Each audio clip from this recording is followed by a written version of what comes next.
Приветствую! Вы на канале Realistic PES. Вчерашнее обновление 2.4.0 привнесло достаточно контента, как онлайн, так и некоторый офлайн контент, который немножко изменяет игровой процесс и который вы могли пропустить мимо своих глаз. Если, конечно, не ознакомливаетесь с соответствующими пресс-релизами на сайте Konami. И сегодня именно о таких вещах, которые вы могли пропустить, и предлагаю поговорить в этом ролике. Поэтому не будем долго тянуть. Как и всегда, устраивайтесь поудобнее, не забывайте поддерживать это видео своей активностью в виде лайков и комментариев, и подписывайтесь на наш канал, если находитесь здесь впервые.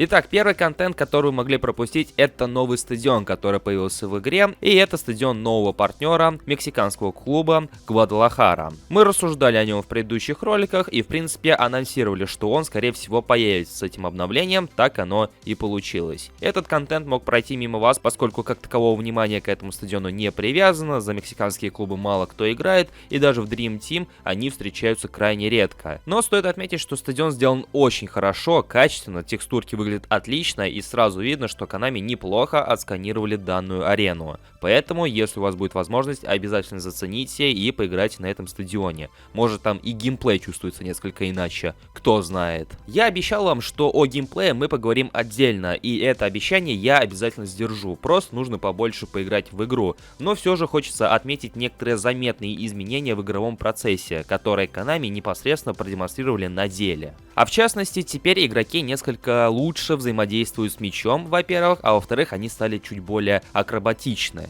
И если первое это очень даже хорошо, потому что было много неоднозначных ситуаций, то второе немножко настораживает. Объясню почему. Первая ситуация отсылается к тем моментам, когда мяч буквально-таки на грани, чтобы выйти за пределы поля, и игроки пытаются делать все, чтобы успеть отдать передачу или сохранить мяч, в то время как раньше они делали какое-то невнятное действие, после чего мяч буквально терялся в элементарной ситуации. Теперь же подобных ситуаций должно быть намного меньше. Вторая же геймплейная особенность отсылается к тому, что игроки стали чуть более пластичны в некоторых ситуациях. И условно говоря, если раньше вы навешивали на игрока и он просто как-то невнятно пробивал головой, то теперь есть вероятность, что он развернется, попытается ударить с лету, как тот же Криштиану Роналду, и может быть даже забьет. То есть тут уже идет речь о реализме, насколько это реалистично смотрится и насколько это вообще уместно в такой игре, как eFootball, которую мы и выбираем за то, что она более приземленная в подобных моментах. Но нужно смотреть от того, как часто подобное будет проявляться во время матча. Это уже вопрос другой.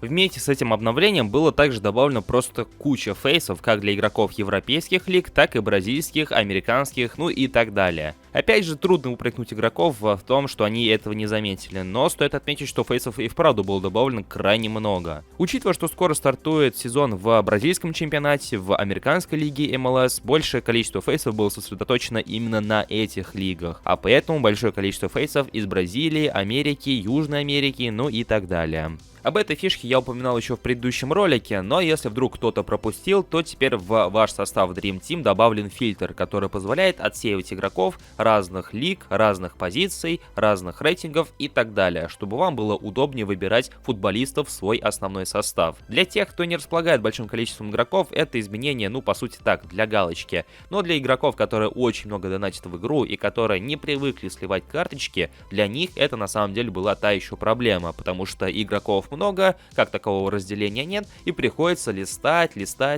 чтобы найти того или иного исполнителя. Теперь подобная ситуация не грозит, поскольку можно отсеять тех или иных футболистов, и это на самом деле очень даже здорово.